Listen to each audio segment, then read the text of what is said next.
ഞാനിപ്പോൾ ഉള്ളത് കപ്പലിലാണ്. ഞങ്ങൾ അന്റാർട്ടിക്കയിലേക്കുള്ള യാത്രയിലാണ്. ഞാനിപ്പോൾ ഒരു സംഭവം കാണിച്ചു തരാൻ വേണ്ടി വന്നതാണ്. നമ്മളിവിടെ നിന്ന് എന്തായാലും വീഡിയോ സ്റ്റാർട്ട് ചെയ്യുന്നതാണ്. അന്റാർട്ടിക്കയിലേക്കുള്ള യാത്ര രണ്ടാമത്തത്. ഇപ്പം ഞങ്ങളുള്ളത് ചിലിയൻ ഫൈജേഴ്സിലാണ്. കപ്പലിൽ പോകുമ്പോൾ മാത്രമേ ഇത്രയും നല്ല മനോഹരമായിട്ടുള്ള കാഴ്ചകൾ കാണാൻ പറ്റുള്ളൂ. ഈ കാണുന്നത് കണ്ട് ഇത് മഞ്ഞിറങ്ങി വരുന്നതാണ് ഈ കാണുന്നത്. ഇപ്പുറത്ത് തൊട്ടപ്പുറത്ത് തിളങ്ങി നിൽക്കുന്നതായിട്ട് കാണാം നമുക്ക് ആകാശത്തേക്ക് ഒരു പ്രകാശം. അവിടെയാണ് നമ്മളുടെ ഗ്ലേഷ്യറുകളാണ് ഈ കാണുന്നത്. ഈ ഗ്ലേഷ്യറിൽ പ്രകാശം വന്നടിക്കുമ്പോൾ തിളങ്ങി നിൽക്കുന്നതാണ് ഈ കാണുന്നത്. ഈ കാണുന്നതൊക്കെ എന്താന്ന് വെച്ചിട്ടുണ്ടെങ്കിൽ ഈ മലകളാണ്. ഈ എന്താ പറയാ, മലകൾ കടലിന്റെ ഇടയിൽ ഇങ്ങനെ തിങ്ങി നിറഞ്ഞു നിൽക്കുന്നത്. ഇടയിൽ കൂടെ ഇങ്ങനെ പാസേജ് ഉണ്ട്, അതിൽ കൂടെയൊക്കെയാണ് നമ്മുടെ കപ്പൽ പോണത്. ഫൈജേഴ്സ് എന്നാണ് പറയുന്നത്.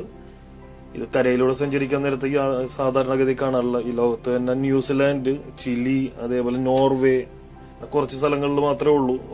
ഒരുവിധപ്പെട്ട സ്ഥലങ്ങളിലെല്ലാം നമ്മൾ പോയിട്ട്. പിന്നെ ഇവിടുത്തെ പ്രത്യേകത എന്ന് വെച്ചിട്ടുണ്ടെങ്കിൽ ഈ സ്ഥലത്തിന്റെ ചിലിയിൽ നമ്മൾ ഡ്രഗ് പാസേജിലേക്ക് കയറാൻ പോവാണ്. ഇവിടെ ഏത് സമയത്തും എപ്പോ വേണമെങ്കിലും ക്ലൈമറ്റ് ചേഞ്ച് ആവാം. ഇപ്പൊ ഇവിടെ ഭയങ്കര റഫാണ്. റഫ് എന്ന് പറഞ്ഞിട്ടുണ്ടെങ്കിൽ ഒരിക്കലും പ്രെഡിക്റ്റ് ചെയ്യാൻ പറ്റാത്ത രീതിയിൽ നിങ്ങളാരും ചിന്തിക്കുന്നതിന്റെ അപ്പുറത്തെ റഫാണ്. ഞാൻ അതിന്റെ വീഡിയോസ് ഇതിന് ശേഷം പോസ്റ്റ് ചെയ്യുന്നുണ്ട്.